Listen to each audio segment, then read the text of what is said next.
पुरी के मंदिर में एक ऐसा कमरा है जहां 15 दिनों तक मौत का सन्नाटा छा जाता है, जहां दुनिया को चलाने वाला स्वयं बीमार होकर पलकें मूंद लेता है।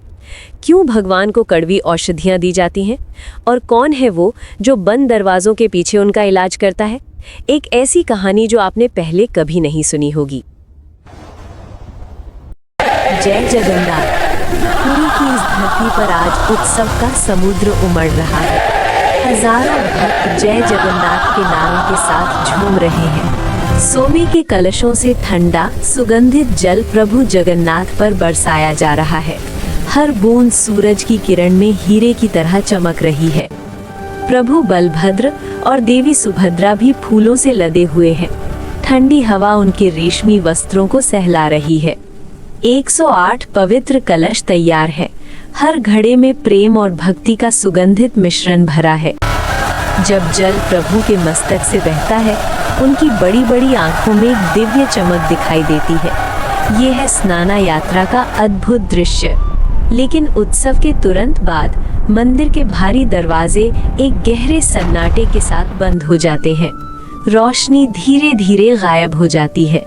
इतने अधिक स्नान से प्रभु को तेज बुखार आ गया है। उनका रंग फीका पड़ गया है और आंखों में थकान है। मंदिर का प्रांगण जो अभी गूंज रहा था, अब बिल्कुल सुनसान है। सिर्फ हवा में बिखरे फूलों की पंखुड़ियां बची हैं। बाहर खड़े भक्त नम आंखों से बंद कपाटों को देख रहे हैं। अपने स्वामी से 15 दिनों की ये जुदाई उन्हें तड़पा रही है। लेकिन फेथ कभी खत्म नहीं होती। भक्त अब ब्रह्मगिरी की ओर निकल पड़े हैं, जहां प्रभु अलरनाथ के रूप में दर्शन देंगे। मंदिर के अंदर दैतापति सेवक बड़े प्रेम से जड़ी बूटियों का मिश्रण तैयार कर रहे हैं। हर बूंद में श्रद्धा है। प्रभु के शरीर पर फुलूरी तेल लगाया जा रहा है। अगरबत्ती का धुएं कमरे में एक पवित्र सुगंध भर रहा है। गर्म दशमूला का काढ़ा, इसकी भाप बता रही है कि ये प्रभु के ज्वर को कम करने की औषधि है। धीरे धीरे पंखों से हवा की जा रही है। प्रभु को नरम सूती वस्त्रों में आराम कराया जा रहा है। ये 15 दिन प्रभु के निजी दिन हैं। यहाँ वो भगवान नहीं, बल्कि एक बीमार पारिवारिक सदस्य की तरह सेवा पा रहे हैं। सदियों पहले माधव दास नाम का एक भक्त ऐसे ही बीमार पड़ गया था। वो अपनी कुटिया में अकेला और बेबस था। तभी वहाँ एक नन्हा बालक आया। उसके आते ही अंधेरी कुटिया रोशन हो गई और हवा बदल गई।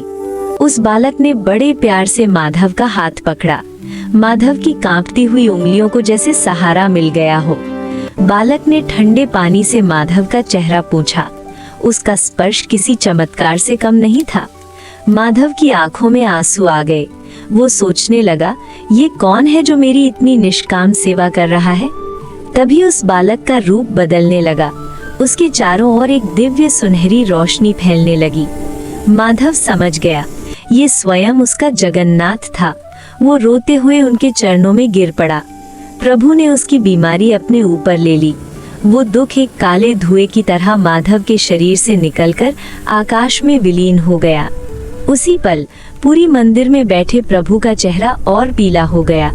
उन्होंने अपने भक्त का सारा दर्द चुरा लिया। माधव अब बिल्कुल स्वस्थ था। वो दरवाजे पर खड़ा होकर मुस्कुराते हुए मंदिर की ओर देखने लगा। 15 दिन बीत गए। अब नेत्रोत्सव का समय है। सेवक बड़े जतन से प्रभु की आंखों में नया रंग भर रहे हैं। प्रभु की आंखों में चमक लौट आई है। उनका चेहरा अब नए सूरज की तरह तेजोमय दिख रहा है। बाहर रथ के पहिए घूमने लगे हैं। मिट्टी उड़ रही है। तैयारियां पूरी हो चुकी हैं। और फिर मंदिर के द्वार खुलते हैं। रोशनी और फूलों की बारिश के बीच प्रभु अपने भक्तों से मिलने बाहर आते हैं। तीनों रथ तैयार हैं। करुणा और प्रेम का ये सिलसिला यूं ही चलता रहेगा।